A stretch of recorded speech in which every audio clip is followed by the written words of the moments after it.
నమస్కారం ETV news కి స్వాగతం ఈనాటి ముఖ్యాంశాలు 80,000 కోట్లతో గోదావరి బనకచెర్ల ప్రాజెక్ట్ రాష్ట్రమంతా అనుసంధానిస్తామన్న చంద్రబాబు భవిష్యత్తు తరాలకు నీటి కొరత ఉండదని వెల్లడి 182,162 కోట్ల పెట్టుబడులకు ఏపీ ఎస్ఐపిబి ఆమోదం 9 సంస్థలకు అనుమతి 2,63,000 మందికి ఉద్యోగ ఉపాధి అవకాశాలు ఏపీలో ఉగాది నుంచి మహిళలకు ఉచిత బస్ ప్రయాణాలు మంత్రి అధికారులతో సీఎం సమీక్ష ఏర్పాట్లు చేయాలని ఆదేశాలు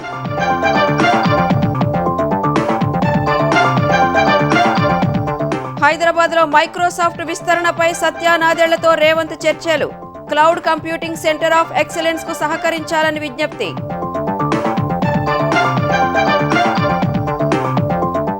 మాజీ ప్రధాని మన్మోహన్ కు భారతరత్న ఇవ్వాలంటూ తెలంగాణ అసెంబ్లీ తీర్మానం ముక్తకంఠంతో ఆమోదం తెలిపిన అన్ని పక్షాలు ఈ కార్ రేసులో ఈడీ నోటీసులు అందాయన్న కేటీఆర్ కేసులతో ప్రతిపక్షాలను భయపెట్టాలని చూస్తున్నారని రేవంత్ రెడ్డిపై ఆరోపణ సంధ్యా థియేటర్ ఘటనలో మానవతా దృక్పథం లోపించిందన్న పవన్ చిత్ర బృందం నుంచి తక్షణమే బాధితులకు మద్దతు ఇవ్వాల్సిందని వ్యాఖ్య బాక్సింగ్ డే టెస్టులో 184 పరుగుల తేడాతో భారత్ ఓటమి 5 టెస్టుల సిరీస్లో 2-1 ఆధిక్యంలో Aussies man of the match Pat Cummins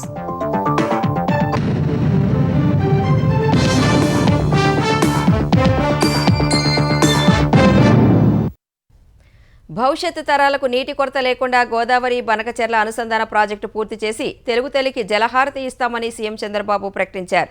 Andhra Pradesh మొత్తాన్ని అనుసంధానించే ఈ ప్రాజెక్టుకు దాదాపు 80,000 కోట్లు ఖర్చవుతుందని వెల్లడించారు. గేమ్ చేంజర్ లాంటి ఈ ప్రాజెక్టును పూర్తి చేసేందుకు హైబ్రిడ్ విధానాన్ని పరిశీలిస్తున్నట్లు వివరించారు. అమరావతి సచివాలయంలో గోదావరి బనకచెర్ల ప్రాజెక్టు వివరాలను CM Chandrababu power point presentation ద్వారా వివరించారు. ఆంధ్రప్రదేశ్ కు ఈ ప్రాజెక్టు గేమ్ చేంజర్ కానుందన్న ఆయన బనకచెర్లకు నీటిని తీసుకెళ్లగలిగితే నదుల అనుసంధానం పూర్తయి రిజర్వాయర్ల అనుసంధానం కూడా పూర్తవుతుందన్నారు. 3 దశల్లో ప్రాజెక్టు పూర్తికి ప్రణాళికలు చేపట్టామని వివరించారు. తొలి దశలో పోలవరం నుంచి కృష్ణానదికి గోదావరి వరద నీరు మళ్లించటం, 2వ దశలో బొల్లాపల్లి జలాశయం నిర్మించి అక్కడికి నీళ్లు తరలించటం, 3వ దశలో బొల్లాపల్లి నుంచి బనకచెర్ల రెగ్యులేటర్ నీరు మళ్లింపు ప్రణాళికలో భాగమని సీఎం తెలిపారు. ఇక్కడి నుంచి Nagarjuna Sagar right main canal తీసుకురావడం, అక్కడి నుంచి నేరుగా తీసుకుపోయి బనకచెర్ల దగ్గర కలపడం, బనకచెర్ల దగ్గర కలపగలిగితే దానికి మళ్ళీ ఇక్కడికి వచ్చినప్పుడు నాగార్జున సాగర్ నుంచి పోతూ వెలుగొండ ప్రాజెక్టు దగ్గరికి వెళ్తాం. వెలుగొండ ఆయకట్టు కూడా కవర్ అయ్యే పరిస్థితి వస్తుంది. ఇక్కడ Nagarjuna Sagar right main canal దగ్గరనే బొల్లాపల్లి వస్తుంది. అక్కడి నుంచి పైకి పోతే వెలుగొండ ముందుగా వస్తాం. అక్కడి నుంచి బనకచెర్ల నల్లమలై ఫారెస్ట్ కట్ చేసి ఒక టన్నల్ ద్వారా నీళ్లు తీసే అవకాశం ఉంటుంది. అది తీసుకుపోగలిగితే మొత్తం రాష్ట్రం అంతా అనుసంధానం అయిపోతుంది. ఒక మాటలో చెప్పాలంటే it is a game changer. అందుకే దీని పేరు కూడా తెలుగు తల్లికి జలహారతి ఇవ్వడం అవుతుంది. బనకచెర్ల రాయలసీమకు గేట్వే కానుందని చంద్రబాబు తెలిపారు. ఈ ప్రాజెక్టు వల్ల 80 లక్షల మందికి తాగునీరు అందుతుందని తెలిపారు. 7.5 లక్షల ఎకరాలు కొత్త ఆయకట్టు వస్తుందన్నారు. ప్రధాని మోదీకి ప్రాజెక్టు నివేదికను పంపిస్తున్నామన్నారు. ఆర్థిక మంత్రి నిర్మలా సీతారామన్తోనూ మాట్లాడామని చెప్పారు. గోదావరి బనకచెర్ల అనుసంధాన ప్రాజెక్టును హైబ్రిడ్ విధానంలో పూర్తి చేసే ఆలోచనలో ఉన్నట్లు చంద్రబాబు చెప్పారు. ప్రైవేటు సంస్థలు ప్రాజెక్టు చేపడితే తర్వాత ప్రభుత్వం వాటికి చెల్లింపులు చేసే హైబ్రిడ్ విధానం రాజస్థాన్లో చేశారని గుర్తు చేశారు. నిర్వహణను ప్రైవేటు సంస్థే చూస్తుందన్నారు. వైబిలిటీ గ్యాప్ ఫండ్ వరకు ప్రభుత్వం ఇస్తుందని, తర్వాత సకాలంలో నీరు అందిస్తే చెల్లింపులు చేస్తామన్నారు. డిపిఆర్ పూర్తి చేసి 2-3 నెలల్లో టెండర్లు పిలుస్తామన్నారు.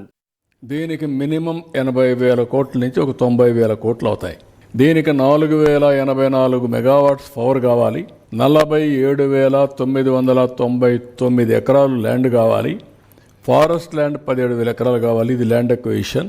ఎట్టి పరిస్థితుల్లో ఇది చేయగలిగితే ఈ రాష్ట్రానికి సౌత్ ఇండియాలోనే కాదు ఇండియాలో one of the best irrigation infrastructure వస్తుంది. ఒకసారి ఇరిగేషన్ ఇన్ఫ్రాస్ట్రక్చర్ వస్తే రాయలసీమ హార్టికల్చర్ హబ్గా తయారవుతుంది. ఇక్కడ ఆంధ్రప్రదేశ్లో అక్వాకల్చర్ ఉంటుంది. ఇంకొక పక్కన ఎక్కడ కరువు అనే మాట ఉండదు.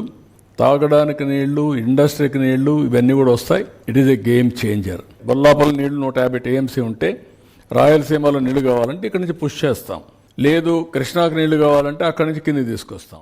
ప్రపంచం మొత్తం గ్రీన్ ఎనర్జీ వైపు ప్రయాణిస్తున్నందున తమ ప్రభుత్వం ఆ దిశగా ఆలోచనలు చేయాల్సి ఉందని చంద్రబాబు స్పష్టం చేశారు. సగటు యూనిట్ విద్యుత్ ధరను 5.18 నుంచి 4.80 రూపాయలకు తగ్గించాలని లక్ష్యంగా పెట్టుకున్నట్లు తెలిపారు. ఆంధ్రప్రదేశ్లో 1,82,162 కోట్ల పెట్టుబడి ప్రతిపాదనలతో 9 సంస్థల ఏర్పాటుకు ముఖ్యమంత్రి చంద్రబాబు నేతృత్వంలోని state investment promotion board SIPB ఆమోదం తెలిపింది. ఈ పెట్టుబడుల ద్వారా 2,63,411 మందికి ఉద్యోగ ఉపాధి అవకాశాలు లభించనున్నట్లు ప్రకటించింది. ముఖ్యమంత్రి చంద్రబాబు నేతృత్వంలో సమావేశమైన state investment promotion board SIPB 9 సంస్థల పెట్టుబడి ప్రతిపాదనలకు ఆమోదం తెలిపింది. రిలయన్స్ ఇండస్ట్రీస్ 65,000 కోట్ల పెట్టుబడితో రాష్ట్ర వ్యాప్తంగా వేర్వేరు ప్రాంతాల్లో 500 కంప్రెస్డ్ బయోగ్యాస్ ప్లాంట్లు నెలకొల్పనుంది. ఈ ప్రాజెక్టు 2028 కల్లా పూర్తి కానుంది. దీని ద్వారా 2.5 లక్షల మందికి ఉపాధి కలగనుంది. నెల్లూరు జిల్లా రామాయపట్నంలో భారత్ పెట్రోలియం కార్పొరేషన్ లిమిటెడ్ 6,000 ఎకరాల్లో 96,862 కోట్ల పెట్టుబడితో రిఫైనరీ ఏర్పాటు చేయనుంది. AM green ammonia private limited 12,000 కోట్లతో కాకినాడలో గ్రీన్ హైడ్రోజన్ ఆధారిత అమ్మోనియా మ్యానుఫ్యాక్చరింగ్ కేంద్రం ఏర్పాటు చేయనుంది. టాటా పవర్ రెన్యూవబుల్ సంస్థ కర్నూలు జిల్లాలోని హోసూరు, పెద్దహుల్తిలో 2,000 కోట్లతో 400 మెగావాట్ల సోలార్ పవర్ ప్రాజెక్టును ఏర్పాటు చేయనుంది. జాన్ కోకెరిల్ గ్రీన్ కో హైడ్రోజన్ ప్రైవేట్ లిమిటెడ్ కాకినాడలో 2,000 కోట్లతో ఎలక్ట్రోలైజర్ మ్యానుఫ్యాక్చరింగ్ యూనిట్ ను ఏర్పాటు చేయనుంది. వైఎస్ఆర్ జిల్లా మైలవరం, కొండాపురం, నంద్యాల జిల్లా కొలిమిగుండ్లలో wind, solar, battery energy storage ప్లాంట్ల ఏర్పాటుకు క్లీన్ రెన్యూవబుల్ ఎనర్జీ హైబ్రిడ్ సంస్థ 2,000 కోట్లు పెట్టుబడి పెడుతోంది. శ్రీ సత్యసాయి జిల్లా గుడిపల్లిలో ఆజాద్ మొబిలిటీ ఇండియా లిమిటెడ్ 1,046 కోట్లతో ఎలక్ట్రిక్ వాహనాల తయారీ ప్రాజెక్టు ఏర్పాటు చేయనుంది. అనకాపల్లి జిల్లా రాంబిల్లిలో 1,174 కోట్లతో బాలాజీ యాక్షన్ బిల్డ్వెల్ ప్రైవేట్ లిమిటెడ్ సంస్థ యూనిట్ నెలకొల్పనుంది. విశాఖలో TCS 80 కోట్లు పెట్టుబడి పెట్టనుంది. ఆంధ్రప్రదేశ్లో ఉగాది నుంచి మహిళలకు ఉచిత బస్సు ప్రయాణం అందుబాటులోకి తెచ్చే దిశలో కూటమి ప్రభుత్వం చర్యలు చేపట్టింది. ఈ మేరకు రవాణా శాఖ మంత్రి మండిపల్లి రాంప్రసాద్ రెడ్డి, RTC MD ద్వారకా తిరుమలరావు, ఇతర అధికారులతో సీఎం చంద్రబాబు చర్చలు జరిపారు. అసెంబ్లీ ఎన్నికల సమయంలో ఇచ్చిన హామీ మేరకు ఉచిత బస్సు ప్రయాణం అమలుపై శాఖాపరంగా చేపట్టిన చర్యలపై సీఎం తెలుసుకున్నారు. ఈ విధానం అమల్లో ఉన్న కర్ణాటక, ఢిల్లీ, తెలంగాణలో క్షేత్రస్థాయి పరిశీలన చేసి సమగ్ర నివేదిక రూపొందిస్తున్నట్లు అధికారులు సీఎంకు వివరించారు. త్వరితగతిన నివేదిక సిద్ధం చేసి ఉగాది పథకాన్ని అమల్లోకి తీసుకొచ్చేందుకు చర్యలు చేపట్టాలని సీఎం ఆదేశించారు.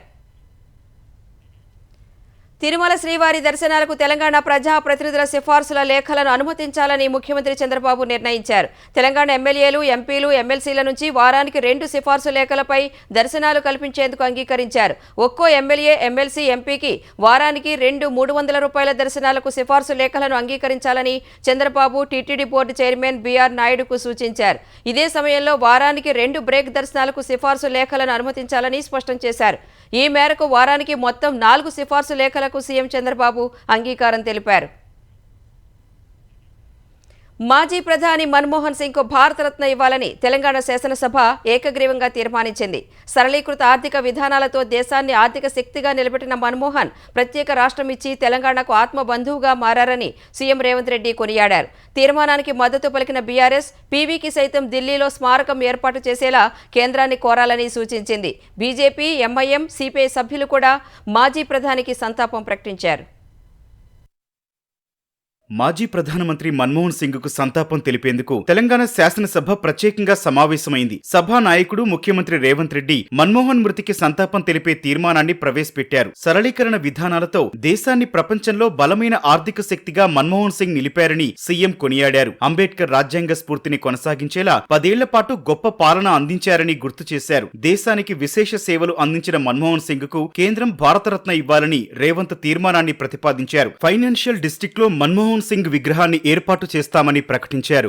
ఈ దేశ ప్రజలను ఆర్థికంగా, సామాజికంగా బలోపేతం చేయడం, వాళ్ళ కోసమే తన జీవితాన్ని అంకితం చేసిన గొప్ప మహనీయుడు డాక్టర్ మన్మోహన్ సింగ్ గారు. తెలంగాణలో ఆయన అనుబంధం విడదీయలేనిది, రాష్ట్రం ఉన్నంత వరకు మర్చిపోలేనిది. ఈ రాష్ట్రానికి పురుడు పోసిన డాక్టర్గా మన్మోహన్ సింగ్ గారిని తెలంగాణ సమాజం ఎప్పటికీ గుండెల్లో పెట్టుకుంటుంది. ఏ పదవులైనా, ఏ హోదాలైనా వాటికే వన్నె తీసుకొచ్చిన మన్మోహన్ సింగ్ గారు. అందుకే ఈరోజు వారికి భారతరత్న ఇవ్వాలని తమరి ముందు ఈ సభలో సభ్యులందరి ఆమోదం కోరుతూ ఈ తీర్మానాన్ని ప్రవేశపెట్టిన దేశ ఆర్థిక పరిస్థితులే కాదు సామాజిక పరిస్థితులు అర్థం చేసుకుని అనేక చట్టాలు తెచ్చిన ఘనత మన్మోహన్ సింగ్ దేనని ఉప ముఖ్యమంత్రి భట్టి విక్రమార్క కొనియాడారు. దేశవ్యాప్తంగా మొట్టమొదటిసారి రైతులు తీసుకున్నటువంటి రుణాన్ని మాఫీ చేసినటువంటి మొట్టమొదటి ప్రధాని కూడా డాక్టర్ మన్మోహన్ సింగ్ గారు.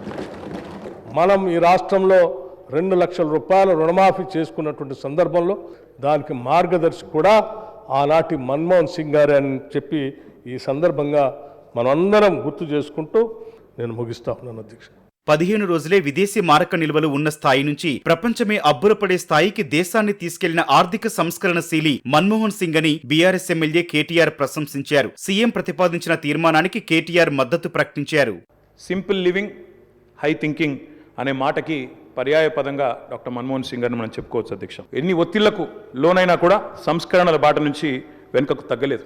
We can call him the silent architect of modern India. Bharat Ratna అన్నారు, సంతోషం. అదే మాదిరిగా విగ్రహం పెడదామన్నారు, తప్పకుండా ప్రభుత్వం ఎక్కడ వారు నిర్ణయిస్తే అక్కడ మేమందరం కూడా వస్తాం అధ్యక్ష, తప్పకుండా అట్లాంటి కార్యక్రమాల్లో కలిసి పాల్గొంటాం. కానీ పివి నరసింహారావు గారికి కూడా ఢిల్లీలో ఒక మెమోరియల్ ఏర్పాటు చేయాలని చెప్పి శాసనసభ తీర్మానిస్తే బాగుంటుంది. మన్మోహన్ గొప్ప రాజనీతిజ్ఞుడని, దేశం కోసం ఎంతో సేవ చేశారని బీజేపీ శాసనసభ్యుడు కాటిపల్లి వెంకటరమణారెడ్డి ప్రశంసించారు. 2004 నుండి 2014 మధ్యకాలంలో దేశవ్యాప్తంగా రైతులకు రుణమాఫీ చేశారు. జాతీయ గ్రామీణ ఉపాధి హామీ పథకం తెచ్చి నిరుపేదలకు ఉపాధి కల్పించారు. పాలనలో పారదర్శకత కోసం రైట్ ఇన్ఫర్మేషన్ యాక్ట్ తీసుకొచ్చారు. రైట్ టు ఎడ్యుకేషన్ యాక్ట్ను కూడా తీసుకొచ్చినటువంటి వ్యక్తి డాక్టర్ మన్మోహన్ సింగ్ గారు. మన్మోహన్ సింగ్ గారి ఆత్మకు శాంతి చేకూరాలని ఆ దేవుని ప్రార్థిస్తూ ముగిస్తున్నాను. 10 ఏళ్లు ప్రధానిగా Manmohan Singh SC, ST, BC, మైనార్టీల సంక్షేమానికి కృషి చేశారని మజ్లిస్ ఎమ్మెల్యే జుల్ఫికర్ అలీ ప్రశంసించారు. మన్మోహన్ సింగ్ నీతి నిజాయితీలకు నిలువుటద్దమని సిపిఐ ఎమ్మెల్యే కూనంనేని సాంబశివరావు కొనియాడారు. సభ్యులు సంతాపం తెలిపిన తర్వాత మన్మోహన్ కు భారతరత్న ఇవ్వాలన్న తీర్మానం ఏకగ్రీవంగా ఆమోదం పొందినట్లు స్పీకర్ ప్రకటించారు. మన్మోహన్ కు సంతాపం తెలిపే తీర్మానంపై చర్చ సందర్భంగా బీజేపీ నేత ఏలేటి మహేశ్వరరెడ్డి, బీఆర్ఎస్ నేత హరీష్ రావు చేసిన వ్యాఖ్యలపై సభలో వాగ్వాదం జరిగింది. ఆర్థికవేత్తగా దేశంలో మాజీ ప్రధాని మన్మోహన్ సింగ్ ప్రవేశపెట్టిన ఆర్థిక సంస్కరణలు ప్రజలు ఎన్నటికీ మరవబోరన్న బీజేపీ శాసనసభ పక్ష నేత మహేశ్వరరెడ్డి, పీవీ అంశం, రాహుల్ అంశాలను ప్రస్తావించడంపై కాంగ్రెస్ సభ్యులు అభ్యంతరం వ్యక్తం చేశారు. రాజకీయాలు మాట్లాడేందుకు ఇది వేదిక కాదని అన్నారు. అటు ఏలేటి వ్యాఖ్యలను రికార్డుల నుంచి తొలగించాలని స్పీకర్ ఆదేశించారు. మన్మోహన్ సింగ్ కు సంతాపం తెలిపే సమయంలో రాజకీయాలు విమర్శలు చేయడం సరికాదని సిపిఐ ఎమ్మెల్యే కూనంనేని సాంబశివరావు అన్నారు. కేంద్ర మంత్రిగా కేసీఆర్ కు మన్మోహన్ సింగ్ కు మధ్య జరిగిన కొన్ని పరిణామాలను హరీష్ రావు ప్రస్తావించగా మంత్రి పొన్నం ప్రభాకర్ అభ్యంతరం తెలిపారు. స్పీకర్ గడ్డం ప్రసాద్ కూడా ఇదే అంశాన్ని హరీష్ రావుకు సూచించగా సభలో కాసేపు సంవాదం జరిగింది. శాసనసభ వ్యవహారాల శాఖ మంత్రి శ్రీధర్ బాబు సభకు సహకరించాలని హరీష్ రావుకు సూచించారు. తరువాత మన్మోహన్ కు భారతరత్న ఇవ్వడం సహా స్కిల్ యూనివర్సిటీకి ఆయన పేరు పెట్టాలని హరీష్ రావు సూచించారు. తెలంగాణలో cloud computing centre of excellence లో భాగస్వామ్యం కావాలని మైక్రోసాఫ్ట్ సీఈఓ సత్య నాదెళ్లను ముఖ్యమంత్రి రేవంత్ రెడ్డి కోరారు. ఓపెన్ ఏఐ నుంచి ఉచిత క్రెడిట్స్ ఇవ్వాలని సత్య నాదెళ్లకు విజ్ఞప్తి చేశారు. బంజారాహిల్స్లోని సత్య నాదెళ్ల నివాసానికి వెళ్లిన సీఎం రేవంత్ రెడ్డి, మంత్రి శ్రీధర్ బాబు, సీఎస్ ఆయనతో సమావేశమయ్యారు. నైపుణ్య విశ్వవిద్యాలయంలో మైక్రోసాఫ్ట్ భాగస్వామ్యంపై సత్య నాదెళ్లతో సీఎం చర్చలు జరిపారు. ఫ్యూచర్ సిటీ, ఏఐ సిటీ ప్రతిపాదనల గురించి ప్రస్తావించారు. ఏఐ సిటీలో Microsoft research and development centre ఏర్పాటు చేయాలని ముఖ్యమంత్రి కోరారు. క్లౌడ్ కంప్యూటింగ్లో సెంటర్ ఆఫ్ ఎక్సలెన్స్ ఏర్పాటు యోచనను సత్య నాదెళ్లతో సీఎం పంచుకున్నారు. తెలంగాణ ప్రభుత్వం చేపట్టే అన్ని అభివృద్ధి కార్యక్రమాల్లోనూ భాగస్వామిగా ఉంటామని సత్య నాదెళ్ల వెల్లడించారు. గత వైసీపీ ప్రభుత్వంతో పోలిస్తే కూటమి ప్రభుత్వం చాలా గొప్పగా పనిచేస్తోందని ఉప ముఖ్యమంత్రి పవన్ కళ్యాణ్ అన్నారు. అడ్డగోలు నిర్ణయాలపై అధికారులు కూడా చెప్పలేకపోతున్నారన్న పవన్, వైసీపీ హయాంలో అన్ని వ్యవస్థలను నాశనం చేశారని, పనిచేసే సంస్కృతిని చంపేశారని అన్నారు. ఇప్పుడు ప్రభుత్వ ఉద్యోగులు ప్రజల కోసం పనిచేయాలని చెబుతున్నామన్న పవన్, పాలనా తీరు, ప్రజా సమస్యల పరిష్కారంపై దృష్టి పెట్టినట్లు చెప్పారు. ప్రతి గ్రామానికి తాగునీరు ఇవ్వాలనేది ప్రధాని నరేంద్ర మోదీ కళ అని చెప్పిన పవన్, ఏపీలో 100% పూర్తి చేయడానికి పనిచేస్తున్నట్లు చెప్పారు. తాగునీరు, పారిశుద్ధ్యం, పర్యావరణంపై ప్రత్యేక దృష్టి పెట్టామన్న పవన్, రేషన్ బియ్యం మాయమైన వ్యవహారంలో మాజీ మంత్రి పేర్ని నాని ఇంట్లో ఆడవాళ్ల పేరుతో గోదాం పెట్టింది ఎవరని ప్రశ్నించారు. తాము ఆడవాళ్లను కేసులో ఇరికించలేదని స్పష్టం చేశారు.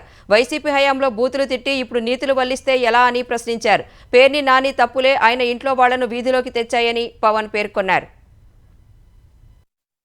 వైసీపీ 6 నెలలు ఈ 6 నెలలు తీసుకుంటే ఇది ఆకాశానికి భూమికినంత తేడా ఉంటుంది. కానీ గత లాస్ట్ 5 yearsలో ఆంధ్రప్రదేశ్ బ్యూరోక్రసీ చాలా అట్టడుగు స్థాయికి వెళ్ళిపోయింది అనేది సెంట్రల్ మన ఢిల్లీలో నాకు వాళ్ళు చెప్తుంది, మీరు ఇంత వెనకబడిపోయారండి మీరు అని. ఏంటంటే ఒకసారి వర్క్ కల్చర్ని తప్పించేశారండి. లాస్ట్ 5 years వాళ్ళు చెప్పడానికి క్వాలిటీ చెక్ అనేది జరగలేదు, వాళ్ళకి అలవాటు పోయింది వాళ్ళకి. అదేంటంటే ఇప్పుడు మేము అలవాటు తీసుకురావడానికి కొంత సమయం పడాలి. ఒకసారి ముఖ్యమంత్రి గారు దానివల్ల కొన్ని అధికారులు ఎంత కొంత ఇబ్బందులు పడచ్చేమో, కానీ నా కన్సర్న్ ఏంటంటే బేసిక్గా to make sure we will give them sufficient time. Weekends Saturday Sunday బాగా రెస్ట్ తీసుకోవాలంటే వీక్ డేస్ చాలా బాగా పనిచేయాలి. ఇదే సమయంలో సోదరుడు నాగబాబు త్యాగం చూసే ఎమ్మెల్సీ పదవి ఇస్తున్నట్లు పవన్ స్పష్టం చేశారు. ఇక్కడ కులం బంధుప్రీతి కాదు, పనిమంతుడా కాదా అనేదే ప్రధానమని అన్నారు. నాగబాబు తనతో పాటు సమానంగా జనసేన కోసం పనిచేశారని పవన్ చెప్పారు. నాదెండ్ల మనోహర్, హరిప్రసాద్ మొదటి నుంచి పార్టీ కోసం పనిచేశారన్న పవన్, కందుల దుర్గేష్ ఏ కులమో తనకు తెలియదన్నారు. ఎవరికి ప్రతిభ ఉందో చూసే పదవులు ఇస్తున్నట్లు తేల్చి చెప్పారు. మాజీ మంత్రి పేర్ని నానికి చెందిన గోదాంలో రేషన్ బియ్యం మాయమైన కేసులో మచిలీపట్నం పోలీసులు మరొకరిని అదుపులోకి తీసుకున్నారు. బియ్యం మాయమైనట్లు పోలీసులకు ఫిర్యాదు చేసిన కృష్ణా జిల్లా పౌర సరఫరాల శాఖ అధికారి కోటిరెడ్డినే పోలీసులు అదుపులోకి తీసుకుని ప్రశ్నిస్తున్నారు. పేర్ని నాని గోదాంలో రేషన్ బియ్యం మాయంపై ఇటీవల కోటిరెడ్డి పోలీసులకు ఫిర్యాదు చేశారు. బియ్యం నిల్వల మాయం విషయంలో తనపై అనుమానం రాకుండా ఉండేందుకే కోటిరెడ్డి ఫిర్యాదు చేసినట్లు పోలీసులు అనుమానిస్తున్నారు. ఈ క్రమంలోనే ఆయన అదుపులోకి తీసుకుని ప్రశ్నిస్తున్నట్లు తెలుస్తోంది. ఇదే కేసులో నిన్న గోదాం మేనేజర్ మానస్ తేజన్ పోలీసులు అదుపులోకి తీసుకున్నారు. చెన్నైలోని ఓ ప్రాంతంలో ఆయన పట్టుకున్నారు. ఈ కేసులో పేర్ని నాని భార్యను మొదటి నిందితురాలిగా చేర్చిన పోలీసులు మానస తేజ్ని రెండో నిందితుడిగా పోలీసులు చేర్చారు. ఇద్దరిని బియ్యం ఎక్కడికి తరలించారనే దానిపై ప్రశ్నిస్తున్నారు. మరోవైపు పేర్ని నాని భార్య జయసుధకు కృష్ణా జిల్లా జాయింట్ కలెక్టర్ గీతాంజలి శర్మ మరోసారి నోటీసులు జారీ చేశారు. మాయమైన మిగిలిన బియ్యానికి కూడా జరిమానా కట్టాలని నోటీసుల్లో పేర్కొన్నారు. హైదరాబాద్ సంధ్యా థియేటర్ ఘటనలో గోటితో పోయేదాన్ని గొడ్డలి వరకు తెచ్చారని ఉప ముఖ్యమంత్రి పవన్ కళ్యాణ్ అన్నారు. ఈ ఘటనలో అల్లు అర్జున్ ఒక్కడినే దోషిగా చేశారని, అది సరికాదని అన్నారు. ఆడబిడ్డ చనిపోయారనే బాధ అల్లు అర్జున్లో ఉందని పవన్ చెప్పారు. అయితే అల్లు అర్జున్ తరపున బాధితుల ఇళ్లకు ఎవరో ఒకరు వెళ్లి ఉంటే బాగుండేదని, ఇక్కడే మానవతా దృక్పథం లోపించిందన్నారు. హీరో వస్తున్నారంటే అభిమానులు ఎగపడతారని, అల్లు అర్జున్ విషయంలో ముందు వెనుక ఏం జరిగిందో తనకు తెలియదన్నారు. ఈ విషయంలో సంధ్యా థియేటర్ సిబ్బంది అల్లు అర్జున్ వెళ్లి కూర్చున్న తర్వాత ఘటనపై చెప్పి అక్కడి నుంచి తీసుకువెళ్లాల్సిందని పవన్ పేర్కొన్నారు.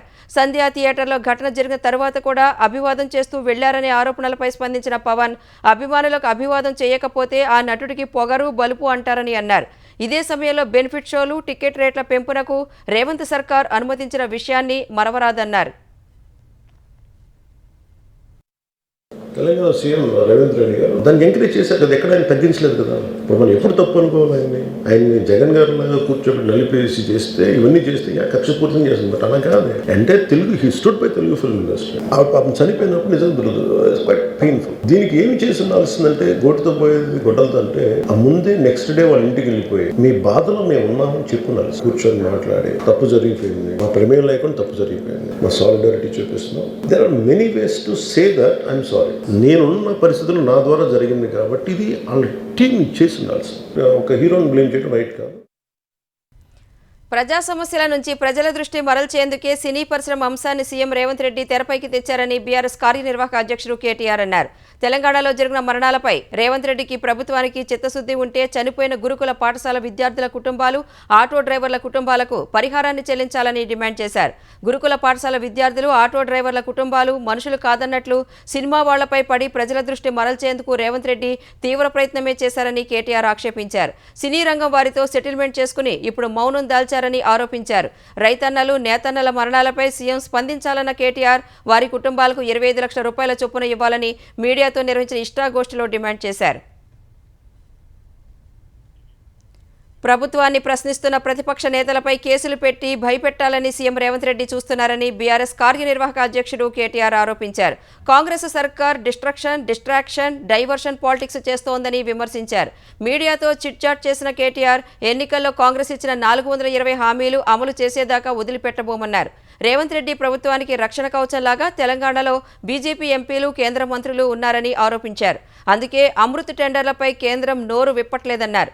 దేశవ్యాప్తంగా చాలా కేసుల్లో లేని దూకుడు ఫార్ములా ఈ కార్ రేస్ కేసులో మాత్రం ఈడీ ఎందుకు చూపిస్తోందని ప్రశ్నించారు. ఈ కేసులో ఈడీ నోటీసులు అందాయన్న కేటీఆర్ వాటిని న్యాయబద్ధంగానే ఎదుర్కొంటామని చెప్పారు. కాంగ్రెస్ ప్రభుత్వం తమ కంటే 3 రెట్లు అధికంగా అప్పులు చేసిందని కేటీఆర్ ఆక్షేపించారు. 2024ను ధోకా సంవత్సరంగా చేసిన రేవంత్ రెడ్డి ప్రభుత్వం 2025 సంక్రాంతికి రైతు భరోసా పేరిట రైతుల్ని మళ్లీ మోసం చేసే ప్రయత్నం చేస్తోందని చెప్పారు. స్థానిక సంస్థల ఎన్నికల్లో కాంగ్రెస్ కు బుద్ధి చెప్తామని కేటీఆర్ పేర్కొన్నారు. 2025లో బీఆర్ఎస్ అధ్యక్షుడి ఎన్నికతో పాటు కొత్త కమిటీల ఎన్నిక ఉంటుందన్నారు. భారత అంతరిక్ష పరిశోధన సంస్థ ఇస్రో చేపట్టనున్న పిఎస్ఎల్వి C-60 ప్రయోగానికి సర్వం సిద్ధమైంది. ఈ రాత్రి 10 గంటల 15 సెకండ్లకు శ్రీహరికోటలోని సతీష్ ధావన్ స్పేస్ సెంటర్ నుంచి పిఎస్ఎల్వి C-60ని ప్రయోగించనున్నట్లు ఇస్రో తెలిపింది. తొలుత 9 గంటల 58 నిమిషాలకే ప్రయోగం చేపట్టనున్నట్లు ఇస్రో ప్రకటించింది.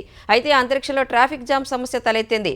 ఇతర ఉపగ్రహాలు ఆ మార్గంలో అడ్డుపడే అవకాశం ఉండటంతో 2 నిమిషాలు ఆలస్యంగా ప్రయోగిస్తున్నట్లు ఇస్రో వెల్లడించింది. అంతరిక్షంలోనే వ్యోమనౌకలను డాకింగ్, అన్డాకింగ్ చేయగల సాంకేతికత అభివృద్ధి లక్ష్యంగా ఈ ప్రయోగాన్ని చేపడుతోంది. పిఎస్ఎల్వి ద్వారా ప్రయోగించిన 2 చిన్న వ్యోమనౌకలను అంతరిక్షంలోనే ఒకదానితో ఒకటి డాకింగ్ చేయించడం ఈ మిషన్ ప్రధాన లక్ష్యం కాగా ఆ వ్యోమనౌకలు ఒక్కోటి 220 కిలోలు బరువుంటాయని ఇస్రో తెలిపింది.